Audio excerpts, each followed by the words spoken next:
सचेतनता ही ads निराकरण कोकसरा degree college रे विश्व एड्स दिवस पालित।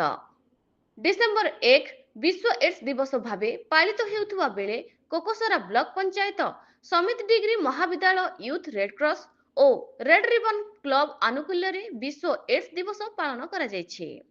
ଏହି ଅବସରରେ ଡିଗ୍ରୀ କଲେଜର ଛାତ୍ରଛାତ୍ରୀ ମାନେ କଲେଜର ପରିସରକୁ ଏକ ଶୋଭାଯାତ୍ରାରେ ବାହାରି ମେଡିକାଲ ଛକ ପର୍ଯ୍ୟନ୍ତ ଯାଇଥିଲେ ଓ ରାସ୍ତାରେ ଏଡ୍ସ ରୋଗର ନିରାକରଣ ଉପରେ ସଚେତନତାର ବାର୍ତ୍ତା ଦେଇଥିଲେ।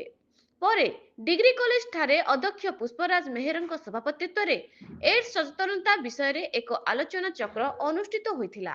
ଏଥିରେ ମୁଖ୍ୟ ଅତିଥି ଭାବେ ଡାକ୍ତର ମୋନାଲିସା ପଟ୍ଟଯୋଶୀ, ମୁଖ୍ୟ ବକ୍ତା ପିଏଚଇ ଓ ଶର୍ମିଲା ଛତ୍ରିଆ, सम्मानित अतिथि अध्यापक अश्विन कुमार पट्टनायक, काजल पट्टनायक प्रमुख मंचासीन होई एड्स संक्रमण और निराकरण उपरे आलोकपात करथिले।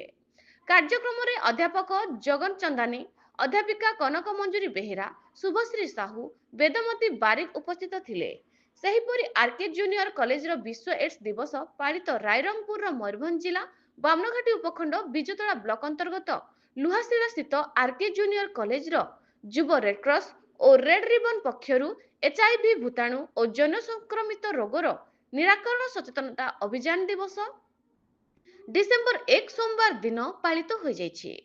कॉलेज परिसर रे अध्यक्ष कवि संग्राम शतपथी पौराहत्य एही अवसर रे आयोजित एक सचेतनता कार्यक्रम रे लुहासिला प्राथमिक स्वास्थ्य केन्द्र पीएचसी रो आयुष डॉक्टर पंकज कुमार गिरी मुख्य अतिथि भावे जोगदे एड्स और एचआईवी विषय रे छात्र छात्री मानकु बुझाइथिले। ए कार्यक्रम रे इतिहास अध्यापक अजय कुमार गिरी जोगदे एड्स दिवस गुरुत्व उपरे आलोकपात करथिले।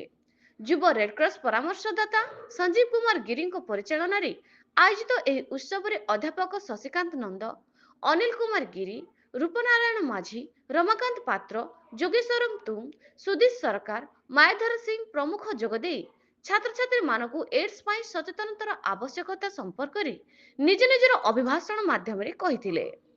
एही दिवस उपलक्षे आयोजित वक्तृता, क्विज, चित्रांकन, स्लोगान आदि प्रतियोगिता कृति प्रतियोगी मानकु पुरस्कार स्वरूप मेडल और मानपत्र प्रदान करा जायथिला। परे परे छात्र छात्री माने एड्स सचेतनता स्लोगान बा ध्वनि दे एक शोभायात्रा रे रैली परिक्रमा रे बाहरी थिले। मयूरभंज रायरंगपुर श्यामानंद परिडांको रिपोर्ट सह कलाहांडी केसलारू रितेश कुमार मुंडांको रिपोर्ट न्यूज ओडिशा टीवी।